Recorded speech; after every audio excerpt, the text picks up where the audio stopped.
try and get up every morning, day after day, and work for a living. Let's see him try that. Then we'll see who's the real tough guy. The working man is the tough guy. With me, Joe Wilson, a wealth management advisor with a big money management house. Mo money, yo money, Joe money. We're happy to get the kind of money that jingles, but we'd rather get the kind that folds. Not your grandpa's financial show. What's going on, my money mavens and moolah misfits? It's me, your money guy, Joe Wilson of the Joe Knows Money Show, reporting live on Progressive Voices Network, delivering you 4 minutes of money news you can use. Trending this week in money news, the U.S. dollar is enjoying its fastest rise in 40 years. A strong dollar raises the buying power of U.S. consumers because a dollar can buy more stuff when converted to a local currency of another country. That leads me to my next topic: 4 ways travelers can take advantage of a strong dollar abroad. Tip number 1, go where the currency is weak. A number of South American countries like Argentina and Brazil saw steep declines in their currencies this year. Many hotels were built in Brazil for the Olympics, so there may be some deals to fill those extra rooms. The South African rand and the Namibian dollar are also down. Another great option for U.S. travelers is the country right next door, Canada. Due to falling oil prices, the Canadian dollar has suffered badly against the U.S. greenback. It's an ideal opportunity to visit your northern neighbors at cut-rate prices.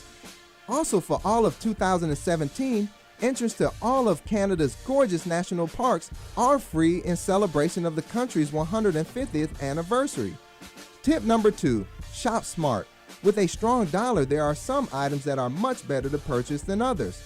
A strong dollar versus the euro, for example, offers considerable savings on designer clothing and accessories. Wine and spirits can also be found at great prices, but you'll have to make sure you check with customs so that you know how much you can bring back. Jewelry can also be a bargain, but have an idea of U.S. prices to compare so you know what is and what isn't a great deal. Tip number 3, book now. Most travelers tend to book international tours within 9 months of departure, so locking in a price provides valuable protection against a falling dollar.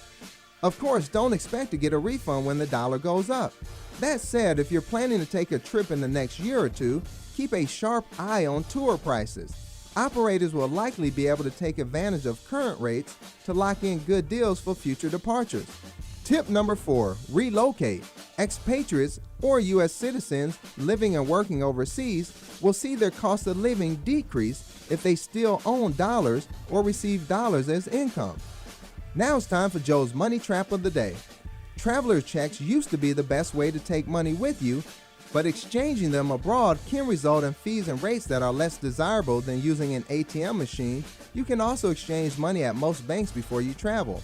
And it's also a good idea to have at least some money on hand for transportation, tips, etc. when you arrive to your destination. Here is Joe's Money Grab of the Day. While it may be tempting to pay in US dollars, when offered, it is almost always better to stick with local currency when using credit cards. That's because your bank will generally give you a better exchange rate and lower fees than the merchant will charge you. When you are shopping for credit cards, look for those with low or no foreign transaction fees. You should also consider using reward credit cards so that you earn back some of the money based on whatever you spend on your trip. And now it's time for Joe's Quote of the Day. When in doubt, travel. You are listening to the Joe Knows Money Show on Progressive Voices Network. Follow us on Facebook at facebook.com/Joe Knows Money to hear this and other money news you can use segments.